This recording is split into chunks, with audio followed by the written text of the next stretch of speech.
What's up, guys, and welcome back to episode 30 of the Timing Podcast. We are going to be discussing the Game Awards results today. It is going to be potentially some salt, but hopefully not too much. More than likely, we'll be talking about the premieres and everything linked to the Game Awards as well. And hopefully Ewan will have a leash for me, because there may be some travesties in here.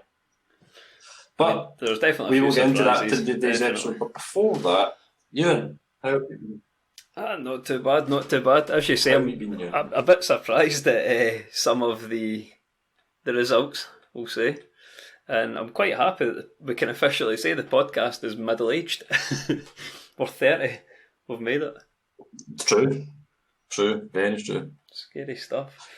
You may have noticed there is no Craig just now. He's a very busy man at the moment, so me and you are going to be doing the next few episodes. It's maybe worth addressing that. So in the past, when someone's been busy, the other two have been available, which has been quite handy.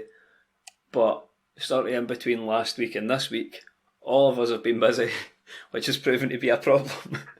So we're not sure how consistent we'll be the next few weeks, but we're going to try and keep at least one a week, but it's just no easy at the moment. Hence why we've not got a streamer feature this week. Yeah, I think it's exactly. I think obviously there will be a couple of changes in like format and stuff, just because over this holiday period it'll be a good time to try out some new things.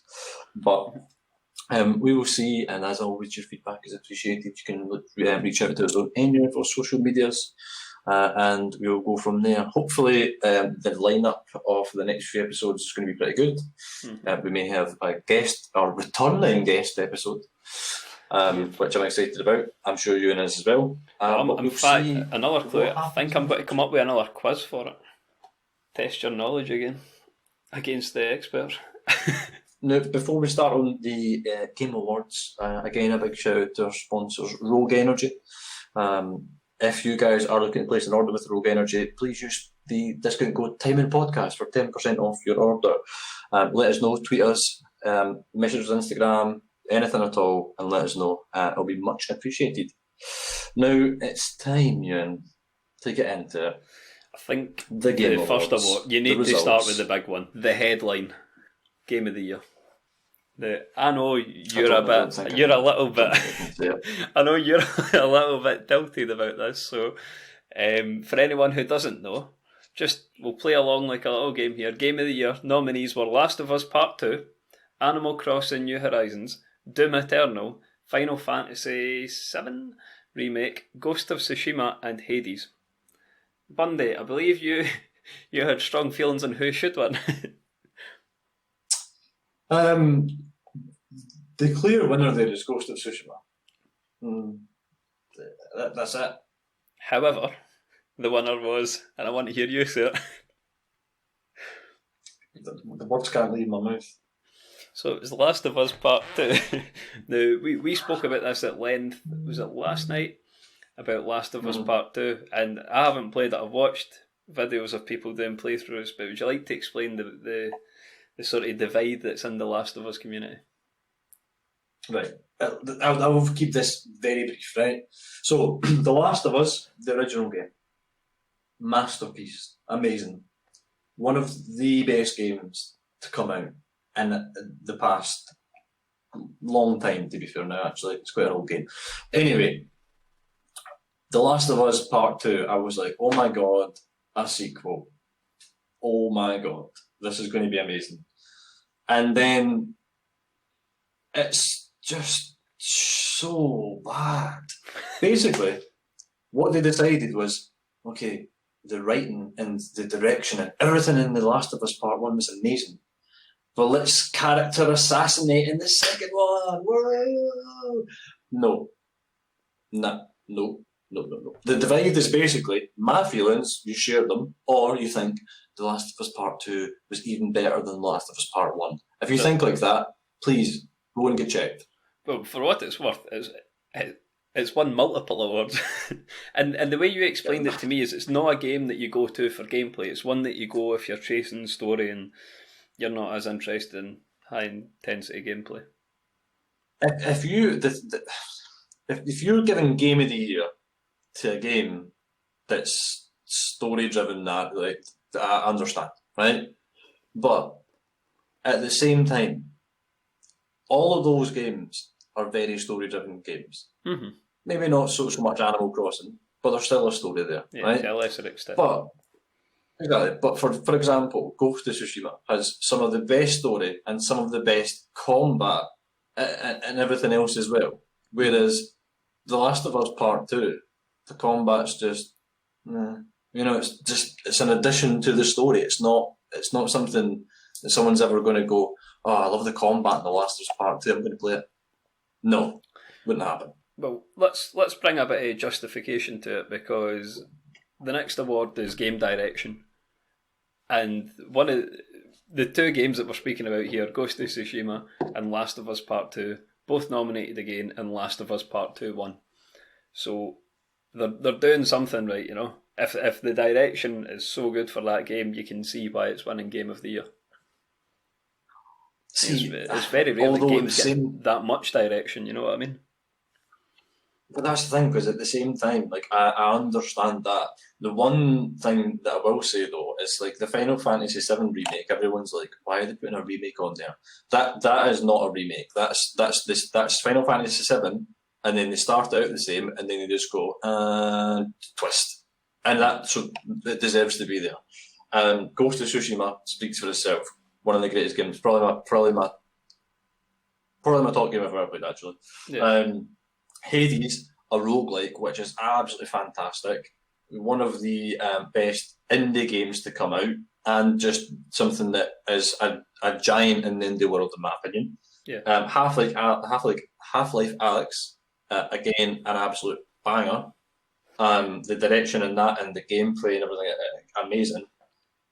But when I look at them, I think to myself, so the direction I would probably actually give to something like Hades or Ghost of Tsushima or Half-Life Alyx. I probably wouldn't give it to Final Fantasy VII, and I wouldn't give it to The Last of Us. Mm-hmm. But here we are.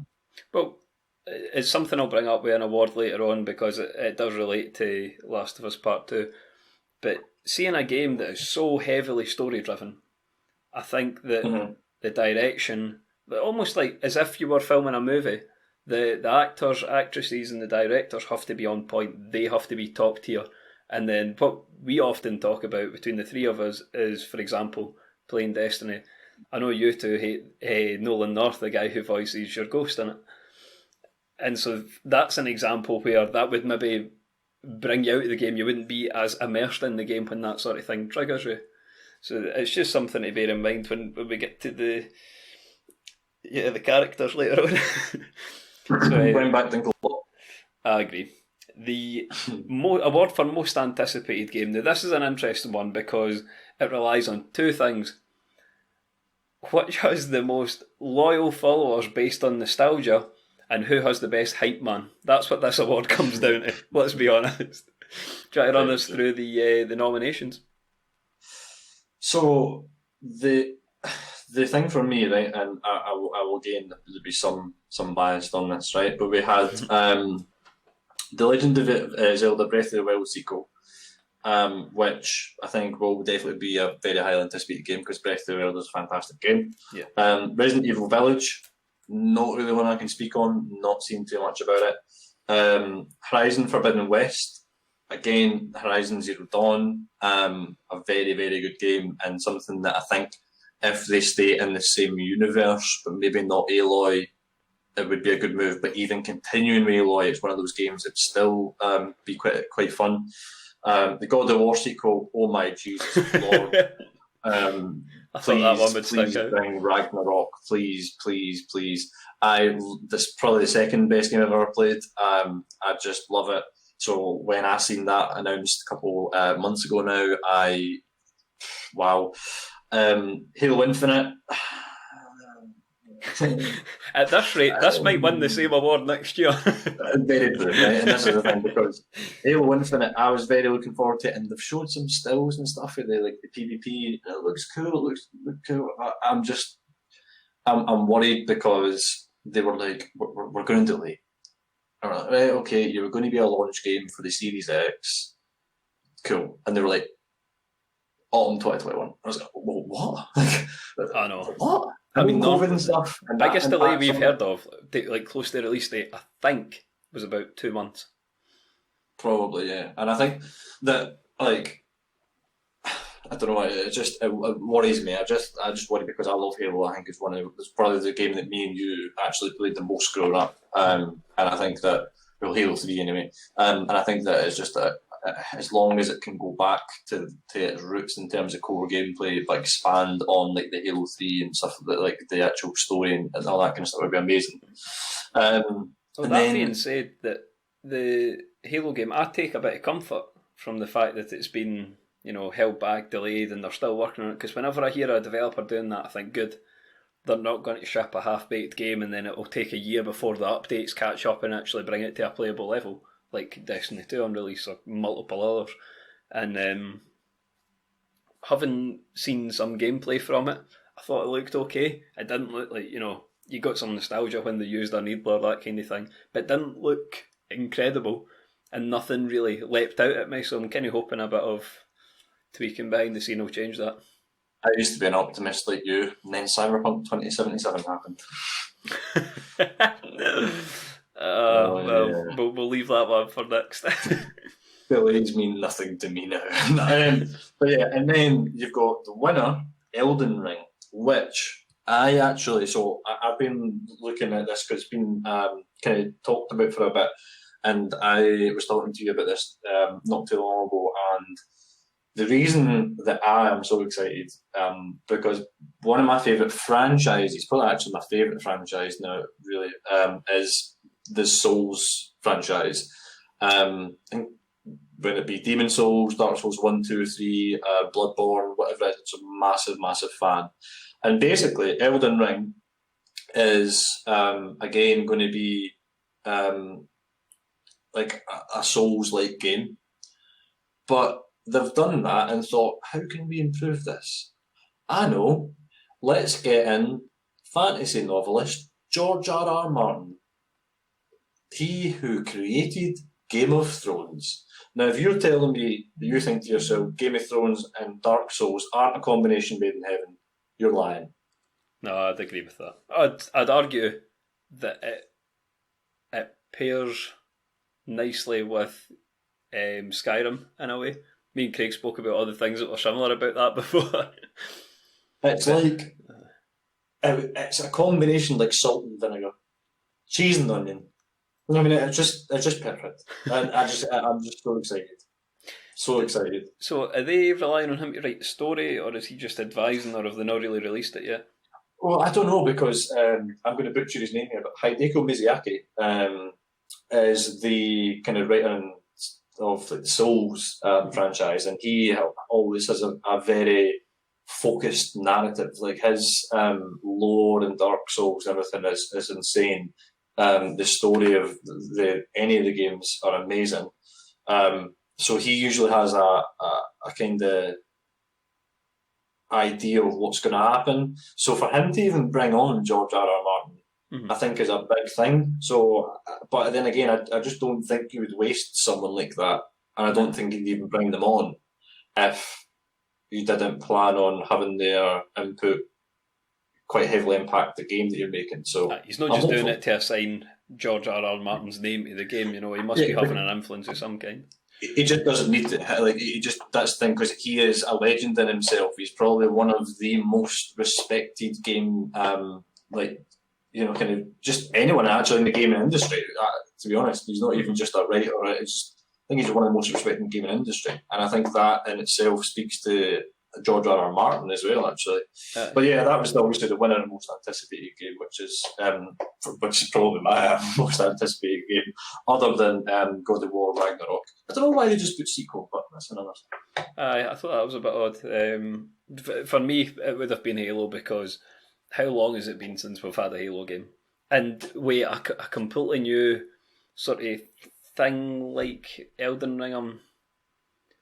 Try to think of the way to explain it. You know how the kind of games we play made us really hyped up for Anthem? And remember how Anthem turned out. So I've got a bit of scepticism now with games like that. And I will bring up Anthem again later on because there's an award that reminded me of it. So let's move on to narrative, which was won once again by Last of Us Part 2.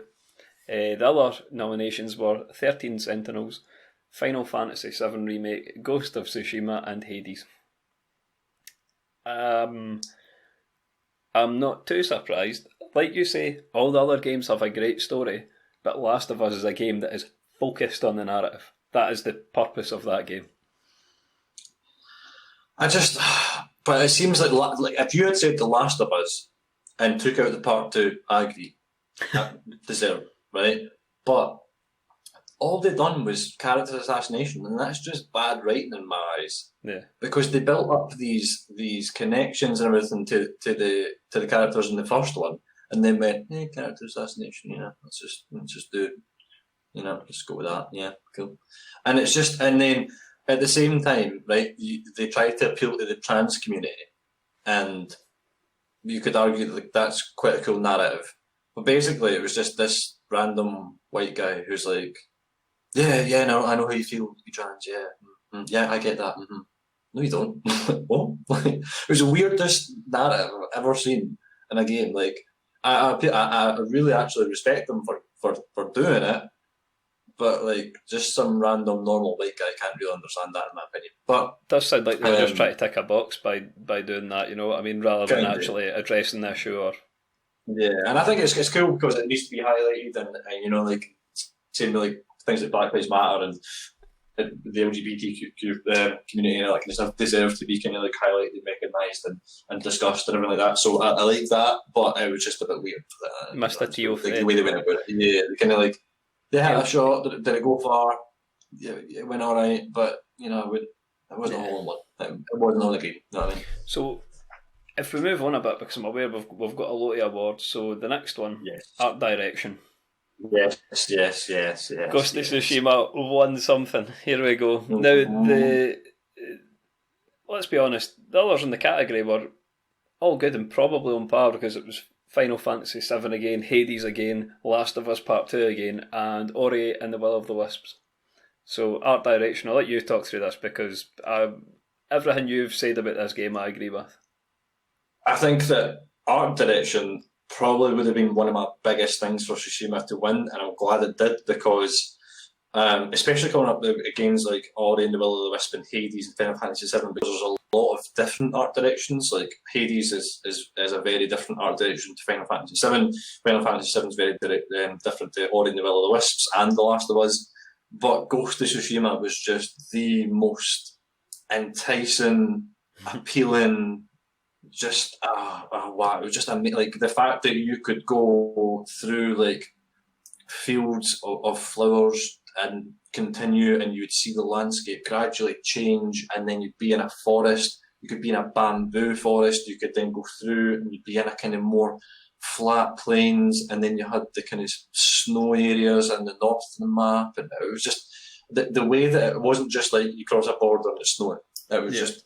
It was amazing, and it was one of the best and prettiest and most enthralling in terms of art of the games I've ever played. And that was probably one of the things that just kept me playing the game so much, even after I finished it. Because when you're standing, especially in some of the duels, and it's like a ring, and there's like a thunderstorm in the background, and you're just one-on-one samurai warriors. Let's go, like, let's do it. And every time you clash, the thunder cracks and the lightning just, amazing. It could not have not won in my eyes. That's fair. I'll get you to go through the next few categories because my screen has froze. Nice. But yes, score and music. The nominees were Final Fantasy VII Remake, Doom Eternal, Hades, Ori and the Will of the Wisps, and The Last of Us Part 2. Again, a very, very strong category from all the games. Strong performance from all the games. I think Final Fantasy VII was a deserved winner. For me, I think the least deserved would have been Doom, because as much as it's a really, really good score, it's the same kind of thing, whereas Final Fantasy has got a lot of different variations. Ori and the Will of the Wisps and The Last of Us and Hades, again, are really, really strong, but not as varied, I would say, in terms of Final Fantasy VII, so I think very deserved winner.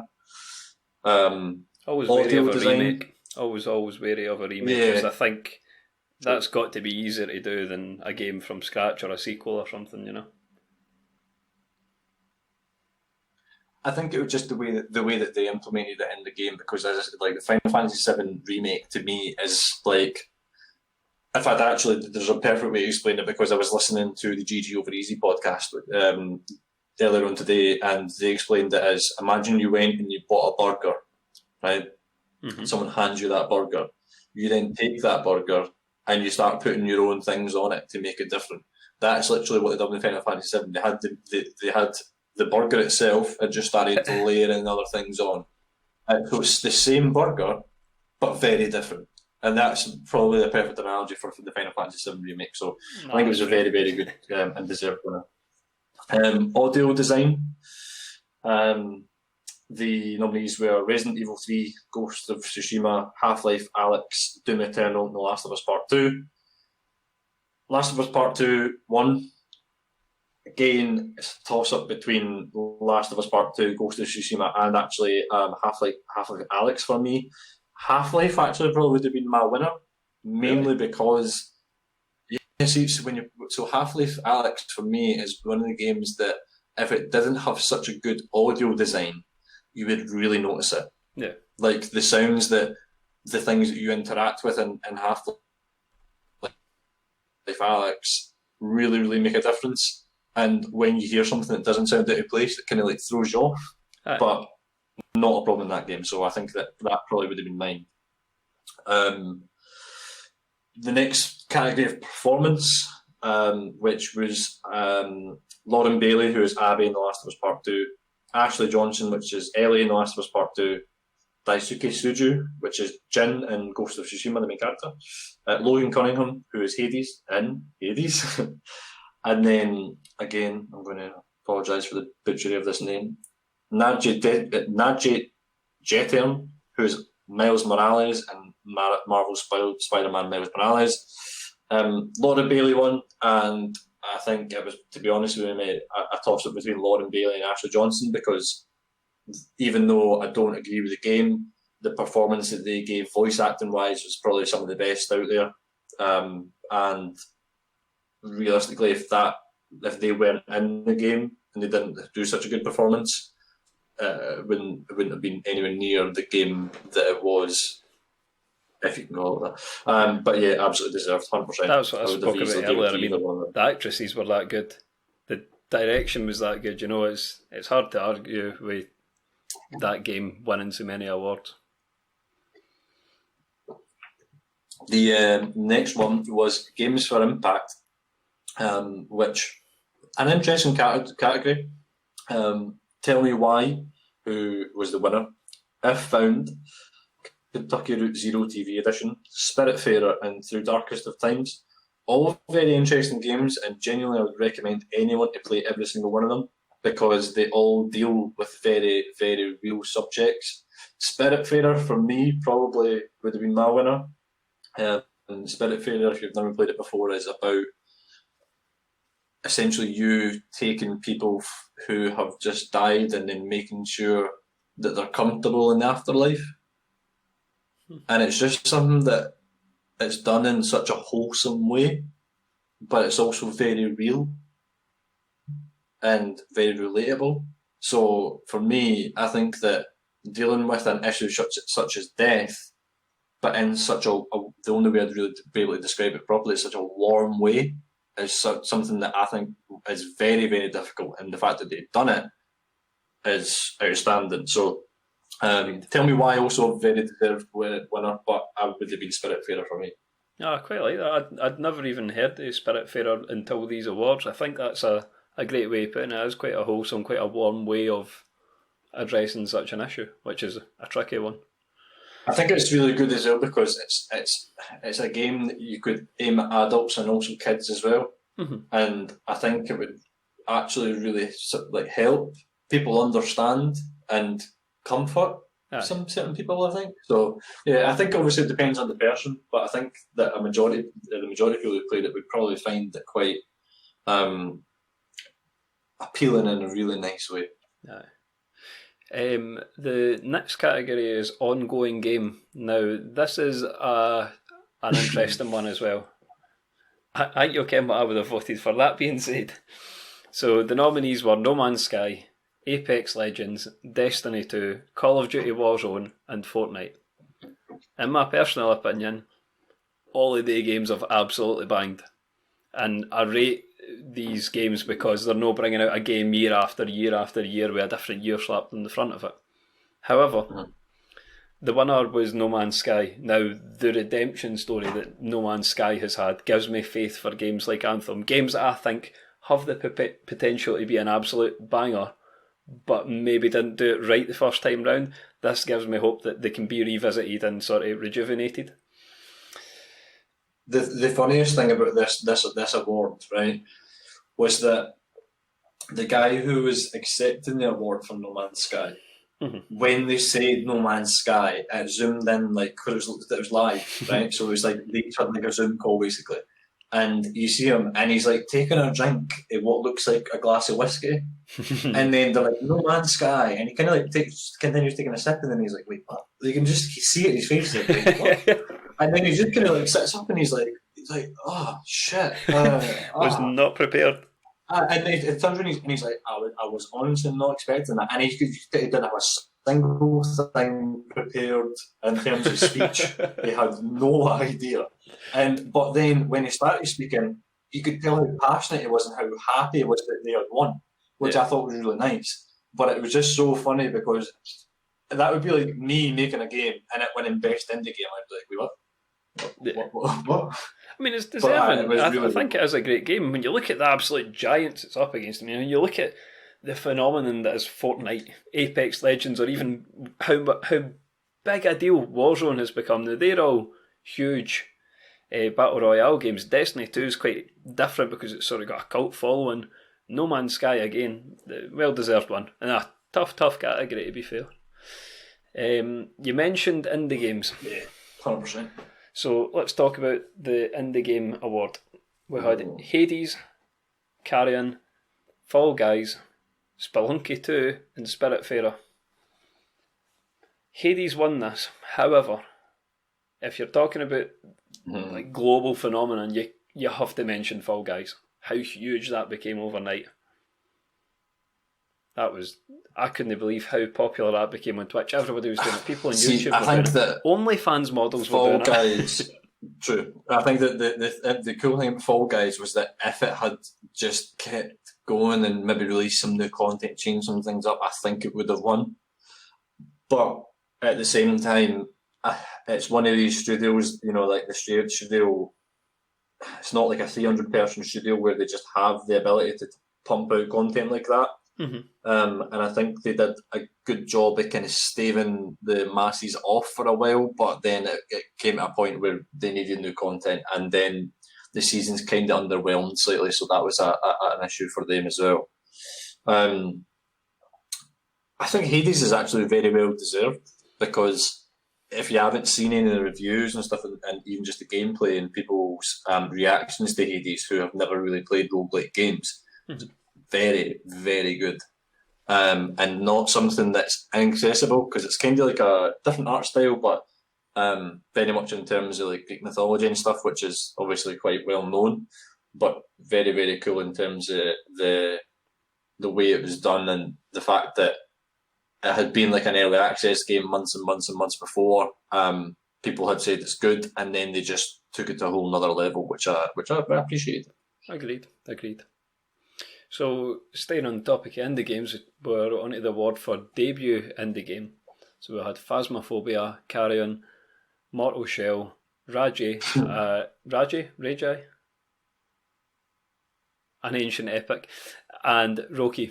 I went with Ragi. Ragi, that's fair.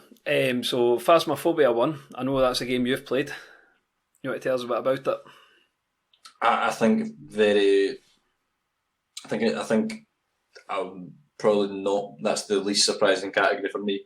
Okay. Phasmophobia was just one of these games where it's not like the most polished game in terms of like the gameplay of it, but it's a very, very good game where you can sit like or join with three of your mates and sit in the dark and just absolutely terrify yourself with it, which is cool because a lot of games like Dead Space and that kind of thing, for example, were more towards like you kind of playing that game through on its own and being scared. So it's kind of cool that you can have like you and three friends to all kind of do it together, which I liked. And I think the fact that it was an indie game and done so well was testament to how good it is. Yeah. Mobile game. Among Us won this, but the other nominees were Call of Duty Mobile, Genshin Impact, Legends of Runeterra, and Pokemon Cafe Mix. I don't think this is a surprise because much like Fall Guys, Among Us became a global phenomenon. Everybody's playing it, huge content creators are playing it, so I think that's fair. And to make a game that accessible that you can play it on your phone, that's pretty impressive. I think that the slightly different for me because Genshin Impact is probably the only mobile game that I've ever thought to myself, this is the closest to playing on a console I've ever felt in a mobile game. Mm-hmm. Which I think is an achievement in itself because when you look at Call of Duty Mobile, think how much money Activision have. Yeah. Think how much like of an ability to make something that Activision have. And while it's still like decent, it was generally one of the only mobile games that I've ever thought to myself, this is the closest a mobile game will ever get to a console in the next year, 2 years. Mm-hmm. Maybe even more than that. So I think that would have been probably like my second choice, but like you say, Among Us definitely deserved. There's people that literally will download it on their phones, meet up with their friends in person, given that you're allowed to, and then literally sit in a circle, not say anything, and only when the meetings and stuff are called, then they'll speak. Yeah. Which I think is a really interesting way. So even though it's a game that you can play the way that most people play it, which is obviously like remotely on PC or whatever, very interesting that you can play it in certain different ways depending on what you're playing it on, which I quite like. So I mean, see if you are playing it in person when we are allowed to do so, that's when the poker face almost comes into play. You have to be able to keep a straight face when you do it, because I know I would just be wild for some of these bits. We'll go through the next few quite quickly because I'm a bit wary of time. So that was mobile game. Next is community support. Had Fall Guys, Apex Legends, Destiny 2, Fortnite, No Man's Sky and Valorant. Fall Guys won. I don't think there's too much to argue with here. I mean, I know Fortnite's done a lot recently in terms of getting rid of the cheaters and people who are hacking and stuff. I know Destiny's done a huge amount in the way they've sort of brought out the latest season, similar to Fortnite. I know Apex Legends have a huge ongoing battle with cheaters, same with Valorant actually. We spoke about the No Man's Sky huge revival. I mean, I would argue for that reason No Man's Sky should be probably winning, and Fall Guys was good, but it did sort of tail off pretty quickly, you know. I would have honestly gave it to Destiny 2, and the reason being not just the fact that community to me is obviously the Destiny community, but the amount of things that Bungie do for things like Black Lives Matter and like the Bungie Foundation in order to help like sick kids and everything else I think is huge, and I think their stance on it has always been something that they've been very proud of. So I'd say that they almost go above and beyond community wise. But I'd agree with that 100%. I think that would be my winner. Fall Guys, I think if it wasn't for that Twitter account, would have won. Wouldn't have won. Well, I mean, it's one of those things. Like, as much as Bungie do pump a lot of money into charity and helping communities, they've got the money to do that because they're a more established, developer. And then when you look at the likes of, for example, Fall Guys, they've got a much smaller studio, so obviously they're going to have less resources to put into that kind of thing. But that's fair to scale. This is one I'm not too clued up on. VR/AR games. So that's a virtual reality/augmented reality game. We had Half-Life, Alex. We had Dreams, Marvel's Iron Man VR, Star Wars Squadrons, and The Walking Dead, Saints and Sinners. Half-Life, Alex won that. But I can sum this up very easily, right? Okay. The Walking Dead Sinners is cool. It's about it. Star Wars Squadrons is the sick simulator because you're flipping around that much that it just makes you feel sick. Marvel vs. Iron Man VR was cool because it's Iron Man. Dreams was pretty tight actually. I liked it. Half-Life Alyx was probably the most well-designed VR slash AR game you'll play in coming years, and there was no competition in my eyes. That's fair. We'll move on quick. Innovation and accessibility. Last of Us Part 2 was the winner, but the other nominees were Assassin's Creed Valhalla, Grounded, Hyperdot, and Watch Dogs Legion. I think Watch Dogs Legion or Valhalla, because Ubisoft have been doing a lot for accessibility. Watch Dogs Legion, I think it was, or maybe even both that and Valhalla, has even got a setting where if you're legally blind, it has like big chunks of colour on the screen so that you can actually make out, if you're legally blind, what's happening, which is really, really cool. And as much as Last of Us did have a lot of accessibility stuff, I don't think it's maybe as prevalent, because it's not a game where, I just don't see the accessibility stuff coming into it as heavily. Whereas if you can have someone experience Valhalla or Legions in a way they're going to really enjoy it, I think that even someone just listening to The Last of Us would pretty much do it for them. I think that's a fair. So that's a really good point actually. So we go into game categories next. For action game, we'll probably run through the categories pretty quick here. Action game: Hades, Doom Eternal, Half-Life Alyx, Neo 2, Streets of Rage 4. Hades was the winner there. I think that's fair. Yep, deserved 100%.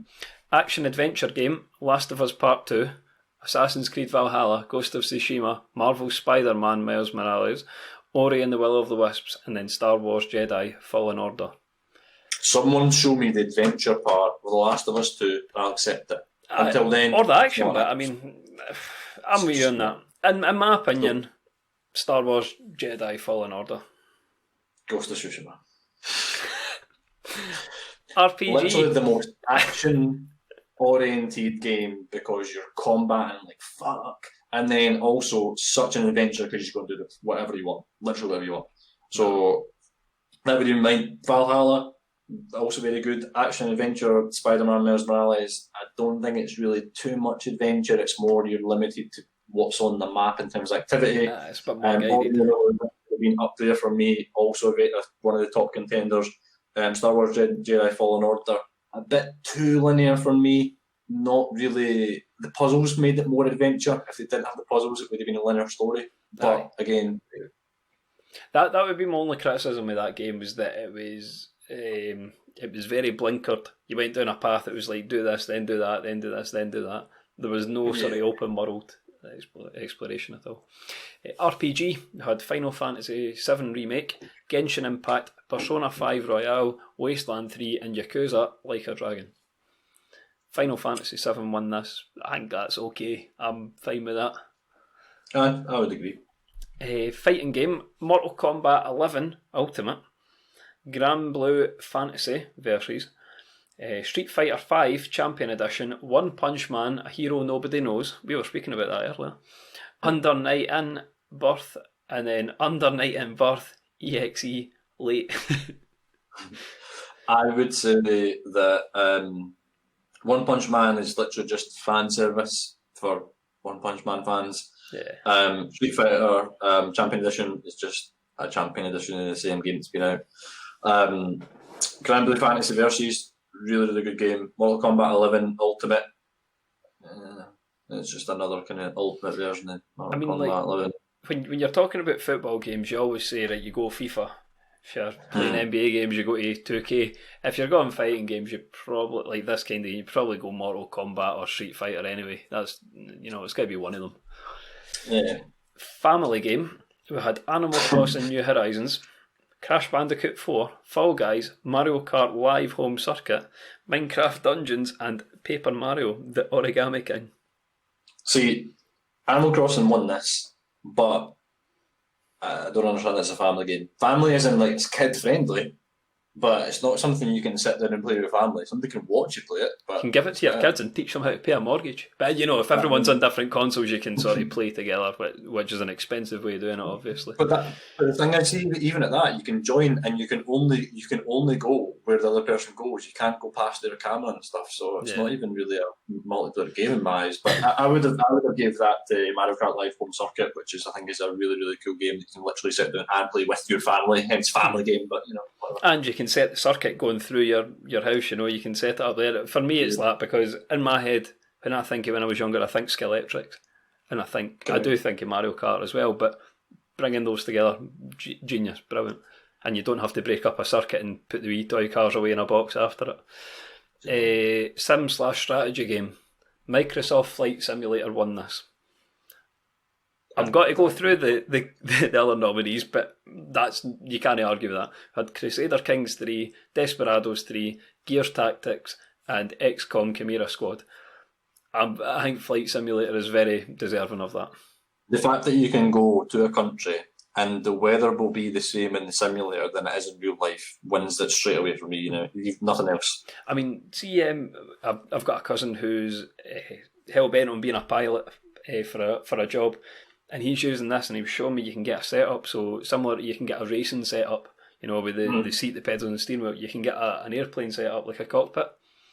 And he's learning how to do it without actually going through the training. And I know when COVID happened and all the pilots weren't actually flying, they have to keep up training on simulators, so this kind of thing would help.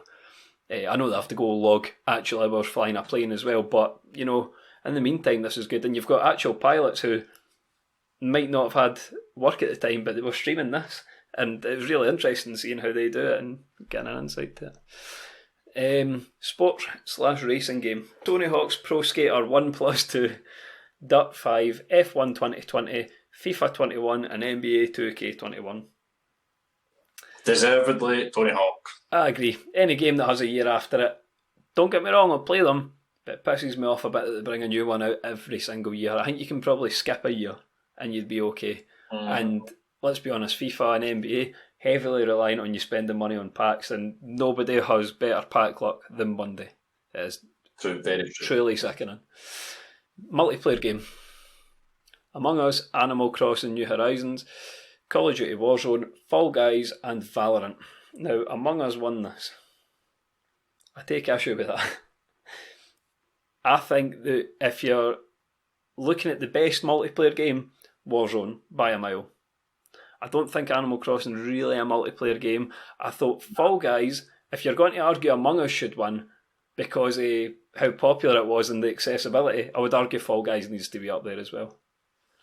I think the reason that Among Us won is also because of the fact that it was very, very good at bringing people together in terms of like content creators and stuff, and bringing through and ending up with things that people usually wouldn't have seen. So like people like Greaseball, who's a relatively smaller streamer on the massive scale of things, playing with massive streamers such as PewDiePie and stuff like that. Yeah. Jacksepticeye and all that kind of stuff, and I think that's really really cool. But again, I think that would be more probably why it won, mainly because of that side of things. Also really good multiplayer because it's just an amazing game. But I think it probably won on that kind of basis. Yeah, I think that's fair. On that note, bringing content creators together, do you want to talk us through the next few sections? The content creator of the year. And yep. This is something you kind of called a few weeks ago. 100%. It's a loaded category. It is Tim the Tatman, Nick Merckx, Gian Lopez, Alana Pierce, and Valkyrie. Nick Merckx probably would have been the favourite, to be honest. Tim the Tatman also probably up there. They have two huge followings, two very good streamers. I think that they do probably some of the best content creation out there. I would say they're easily in the top 1%. I would say Alana Pierce and Gian Lopez, same kind of thing. I personally don't enjoy them as much. Valkyrie, easily my favourite streamer. And she's just hilarious, very real, very what you see is what you get. A lot of people will give her shit for a lot of things, but for me, a very, very kind, real person who is very relatable in a lot of ways. So I'm very happy that she won. Agreed, down to earth. For what it's worth, the next two categories, I don't think either of us are, the next few categories, I don't think either of us are too clued up on them, but we're hoping to get someone in soon to maybe talk about this as a topic. True. I think the only, well, in terms of esports athlete, Hero Shoemaker would have been League of Legends. Ian Crimson Sporter is Call of Duty.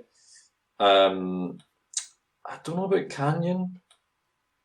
Zywu is again League. I don't know about Shotzi, but for me it would have been Crimsix, mainly because he's probably one of the most prevalent Call of Duty pros of all time. He's just one of the goats in terms of Call of Duty franchise. That probably would have been mine, but with the following that League has, it's not a kind of surprise at all that Showmaker won. So fair enough. That's fair. Esports coach, we had Zonic, Krusty, Grabs, Zephyr, and Rambo. A few League ones in there again, and obviously Zonic winning. Cool, that's fine. Sounds honestly, like a lad's holiday when they've all got the names in the back of the t-shirt. honestly, it does. But yeah, I think that I can't argue with that. I don't know too much about the way that they coach in order to argue about it, so fair enough. Esports event. The League of Legends World Championship 2020, the last Premier Spring 2020 European Finals, which was CSGO, Call of Duty League Championship 2020, IEM Catalyst 2020, and the Overwatch League Grand Finals 2020. How Overwatch League Grand Finals are even still a thing, I don't know, but not surprisingly, League of Legends World Championship 2021, which I agree with because the league is huge. Absolutely huge. I still remember that really clearly. I didn't really know much about League of Legends, and we went to a birthday party one night. And when we went, a guy I know turned up, but he turned up really, really late. And I said, "Oh, how's it going?" In fact, I'll only say his nickname just in case because it's quite obvious. And said, "Oh, how come you're so late? Are you working?" I went, "Nah, watching the League of Legends World Championships." I was like, "All right." He was sat there at his party on his phone for a bit. It was just really funny. I was like, "Do you do this every year?" He was like, mate, I love it. I love watching it every year." He said, "I really struggle playing it at a high level, but it's great to watch." It's something that has a massively dedicated fan base, which and also probably one of the best things for people to watch if they're into that kind of stuff. Again, not my cup of tea. I can appreciate League for what it is, but not my cup of tea. I'm the same as you. That's a nice transition onto this. It is. So esports game. Yeah. This is difficult because League of Legends won, and again, I'm probably saying deservedly so. Call of Duty Modern Warfare, it had good esports, but to be honest with you, I actually probably enjoyed watching like the Vicstar tournaments and Nickmerch tournaments. I was just about to say that. Hearing everybody hype up Vicstar for winning all the COD tournaments like week after week at the start was amazing. That's probably what I enjoyed more. Right? I'm the same. Counter-Strike Global Offensive CSGO. The scene's probably in the worst place it has been in quite a long time. Fortnite, again, the issues with Fortnite that at the moment are that after the first circle, well, not even after in the first circle before it even closes, there's just hardly anyone left, so it's really difficult. Valorant, again, probably would have been my winner. I think the Valorant esports scene, for it to be even nominated when there isn't technically a fully fledged I say this, there is competitions, but there isn't a league as such. Yeah. And the fact that there's Riot that does it, I think that'll be huge. And it's I like that they went grassroots because it allows pretty much anyone to come in and play and get their name out there, which I like. And then I would say esports host. I'd honestly, apart from Golden Boy. Golden Boy rings a bell for me. I mean, the other nominees were Shiva, Dash, Machine, and I want to say Socks. Shocks. Shocks. Nah, I mean, as we said, we're not too clued up on esports hosts, but or esports in general. But it's something we're hoping to get someone in to talk about. So maybe they'll know some of these guys. Maybe we could revisit the award and speak to them about it. Potentially. Esports team. So the winner of this was G2 Esports, and the other Which nominees is were really strange. Damn Because One they Gaming. haven't What are you saying, sorry? really strange because they haven't really won anything this year. You can be a good team and not win anything. For example, Miami Heat didn't win the NBA, but they're a great team. But when you look at Damn One Gaming, whose story is wild because they basically were like, all right, here's just random people and let's just go and win and win and win. I would give it to them. Even Dallas Empire in the Collegiate League, really good showing, really good turnout. So I would give it to Damn One Gaming, but yeah, G2, fair enough. Mm-hmm. The other nominees were Team Secret and San Francisco Shock. It's something I really wish I could follow more, but I feel like you need to pick one game and then you follow that scene and all the teams associated with that. And this is tricky because these are teams from different games, you know. Makes it hard to keep track of. So that's the end of the awards. However, what did come out was some, how do we word it, premieres, trailers, that sort of thing. Yeah, they were calling them world premieres. So before we start, there was a huge one, and the way it was introduced to me, we're going to introduce it to you at the moment. Bundy is going to list a name of, or the names of the cast who are in the trailer and in the game, and then you have to try and guess what game this is. Now bear in mind the sort of budget you would need, and it's a sequel to a game. Bear that in mind. Bundy, would you be able to run us through some of the cast for this? I can. Now, I would just like to quick disclaimer, right? When I read this, I thought, what is this movie? Because I can't personally think of a game where there is just this many huge names, to be fair. Agreed. And I think that for me, it's just almost going to be a challenge to have so many big names on one game, genuinely. Because you would think these people would all be leads in whatever role they're playing. Exactly. So these are some of the bigger names, right? So we have Vin Diesel, which is a massive name. He's obviously a huge actor. Russell Crowe, massive. Ellen Page, for some people, she now goes by Elliot, so cool. Gerard Butler, again, massive name, also one of Scotland.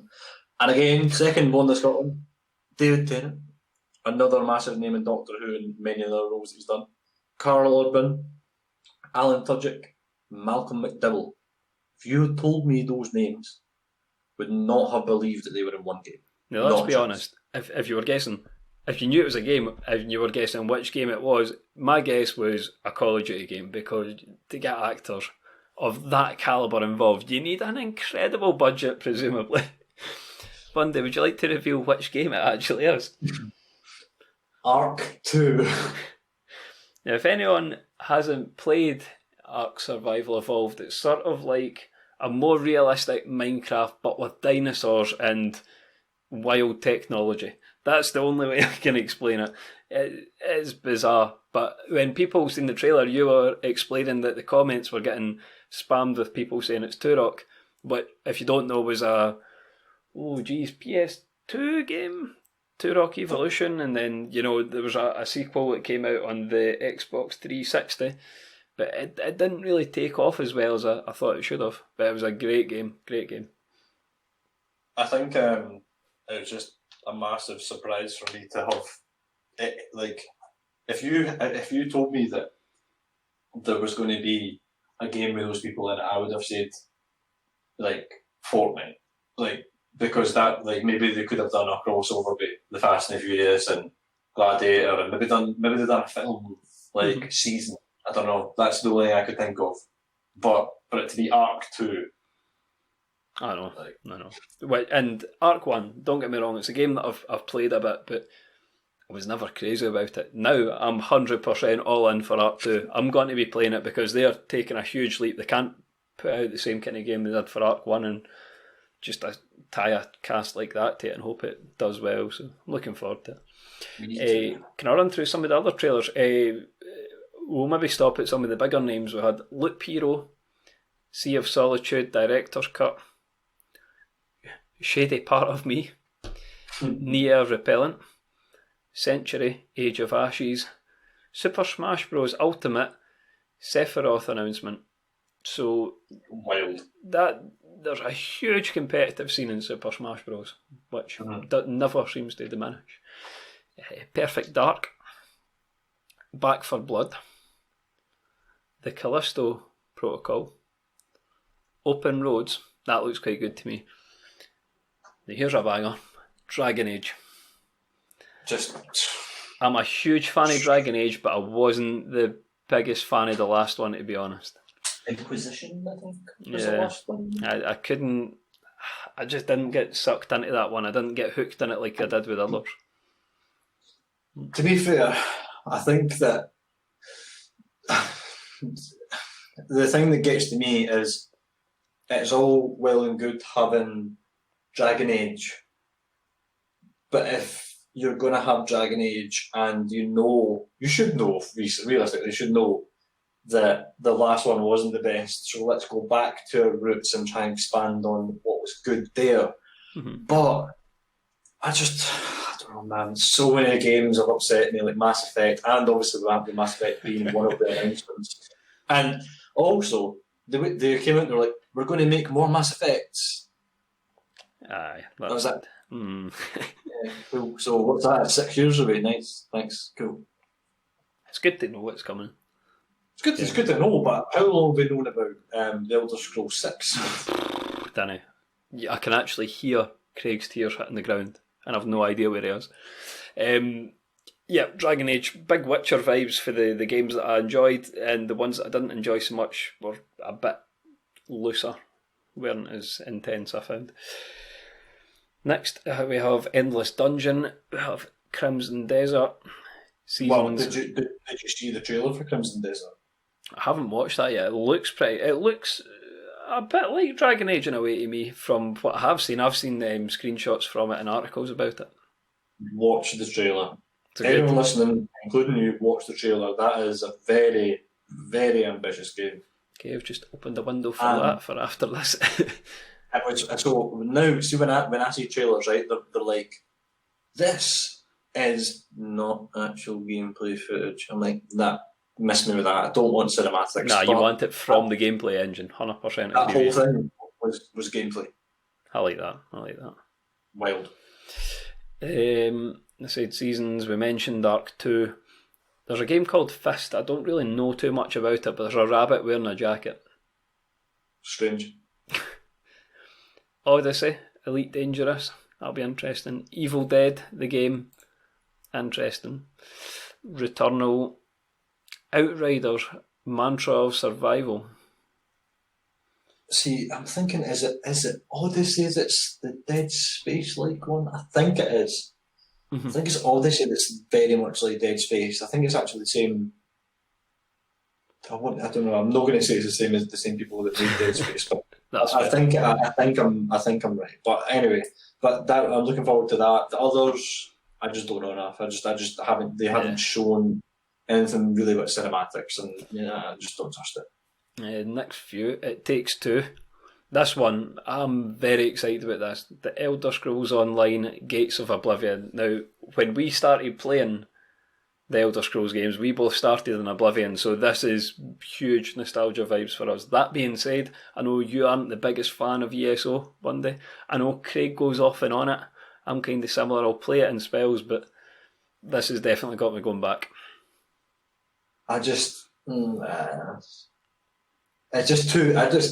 not a massive MMORPG guy. That's my issue. I mean, it's a huge time sink, but you do get a good story out of it. I mean, when I found Sheogorath in ESO, I got so hyped it was unreal. Monster Hunter Rise. I wasn't too fussed about the first Monster Hunter. The PSP Monster Hunter I loved. The one on Xbox that came out in the past year, it was a bit too anime for me, you know what I mean? I wasn't a massive fan. It was just too. Yeah, there wasn't enough to it for me. And the parts that there was a lot of, there was too much of, like, I don't know, like you had to just go kill this monster, take its stuff. Oh, you didn't get the crafting component you needed. Let's go back to the hub and do it again. Great. I mean, they might fix the problems they had in the first one, so let's give them benefit of the doubt. Ruined King, a League of Legends story. Have Mass Effect will continue, is the statement next to that. So it's as you covered. Yeah, I mean, that was the trailers. I think we've covered the biggest ones. I think the trailers, they're big enough to keep people interested and keep people focused. I think the awards were pretty fair. I'm sure you'll say except Game of the Year, but I mean, they were all pretty well deserved, I would argue, in most categories. And when you look at the people presenting the awards, I had some big names at it as well. Brie Larson presented the Best Performance Award. Mm-hmm. And, what's his name? Basketball. Oh my god, why has it slipped my mind? You got a team, or? Oh, it doesn't play with a team anymore. It's, oh my god. Stephen A. Smith? Yeah. Really? Jeez. Big name. So that was this year's Game Awards. I'd say pretty well deserved. I'm quite looking forward to some of the upcoming games, to be fair, in the next year, depending on how delays go. So it'll be good to see that. As we said, a bit of a strange period now with us all being busy.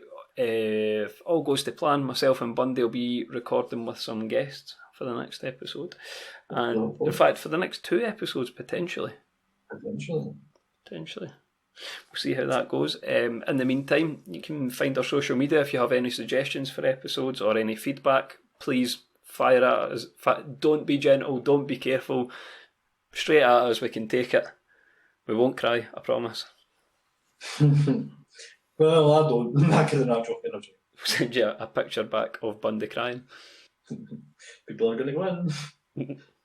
But yeah, I think that, like Ewan says, there's going to be a couple of banger episodes coming up, and guest episodes are always my favourite, so we will hope that will be continuing. I like the guest format. If you guys like the guest format, let us know.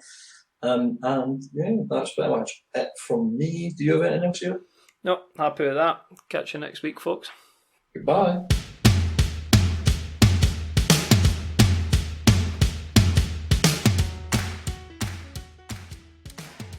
So if you were given an award for the best game that you'd ever played, what would it be? That's easy. Nintendogs. I haven't played those motherfuckers since 2007 and they're still out here.